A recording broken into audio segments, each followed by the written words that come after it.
Welcome to stone dictation. Dictation 5 second बाद शुरू होगा।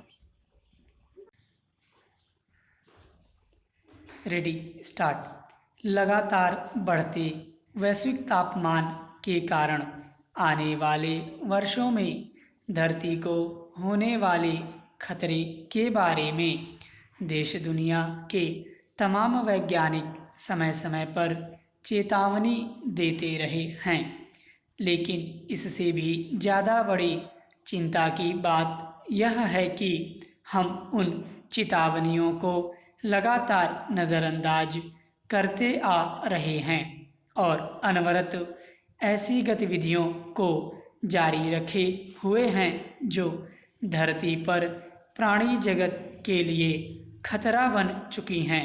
धरती का बढ़ता तापमान कितनी गंभीर पर्यावरणीय समस्या खड़ी करता जा रहा है, यह अब कोई नई बात नहीं रह गई है।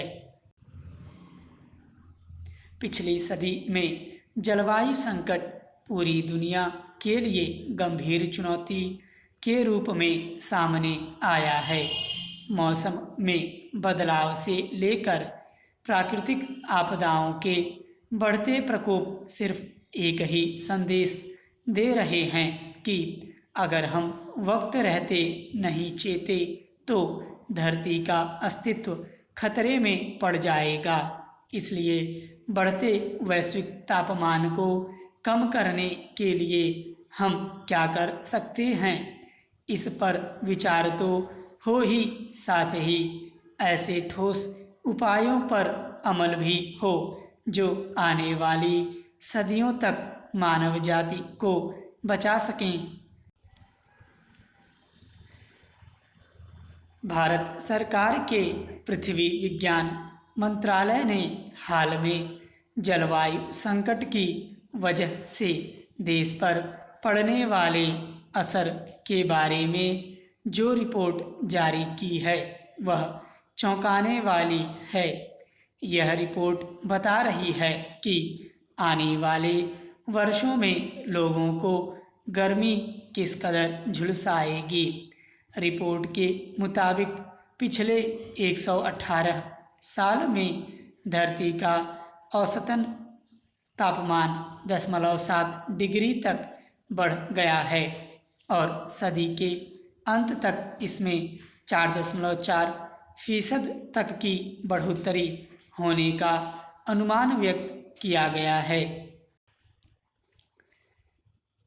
ऋतु चक्र में बदलाव की समस्या तो हम कई वर्षों से देख ही रहे हैं और इसी का नतीजा है कि देश के कई हिस्सों को बाढ़ और सूखे का सामना करना पड़ रहा है।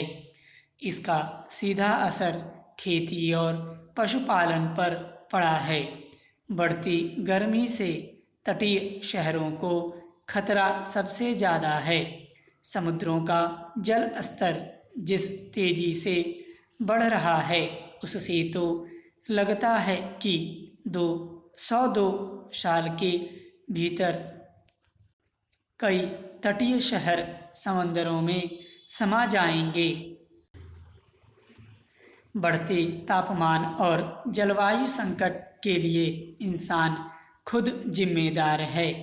विकास के नाम पर पिछली सदी में हमने जो कुछ हासिल किया वही आज तबाही का कारण बना है। तेजी से बढ़ते शहरीकरण और भौतिक सुख सुविधाओं के लिए प्राकृतिक संसाधनों के दोहन ने धरती को जो नुकसान पहुंचाया है उसी का परिणाम है कि आज पूरी दुनिया में जगह जगह जंगल धधक रहे हैं। जहरीली गैसों से ओजोन परत को भारी नुकसान हो रहा है और प्राकृतिक जल संसाधन सूखते जा रहे हैं।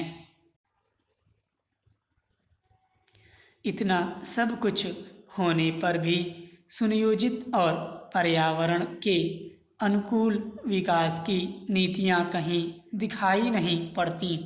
पर्यावरण संकट, जलवायु संकट जैसे गंभीर मुद्दों पर पिछले कई सालों से लगातार दुनिया के बड़े देश मिल रहे हैं, शिखर सम्मेलन कर रहे हैं, संधियां और समझौते हो रहे हैं, लेकिन विडंबना यह है कि इनका कोई ऐसा ठोस परिणाम सामने आता नहीं दिख रहा है जिससे लगे कि अब हम धरती को बचा पाएंगे। स्टॉप।